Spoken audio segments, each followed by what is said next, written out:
परीक्षेला असाही प्रश्न विचारलेला असतो, 7च्या पट्टीतील पहिल्या 19 नैसर्गिक संख्यांची बेरीज किती? मग अशा पद्धतीचं उदाहरण सोडवताना एक सूत्र वापरतात.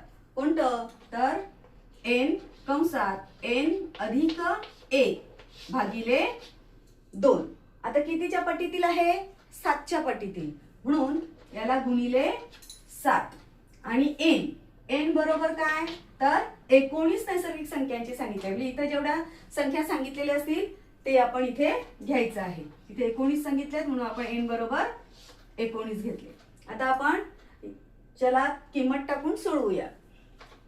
आता 7 गुणिले, आता n म्हणजे किती आहेत? 19 कंसात 19 अधिक 1 भागिले हे 2. मग 7 गुणिले 19. आता हे कंस सोडून घेऊ आपण. 19 आणि 1 किती झाले?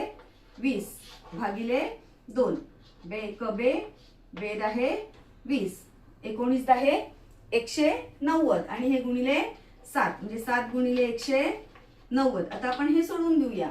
7 0 0, 7 9 63, 63 चे 3. हातच्याला किती आले? 6. 7 1 7 आणि 6 किती झाले? 13. म्हणजे उत्तर किती आलं? 1330. कुठे आहे? पर्याय क्रमांक 1. आलं लक्षात? घ्या लिहून.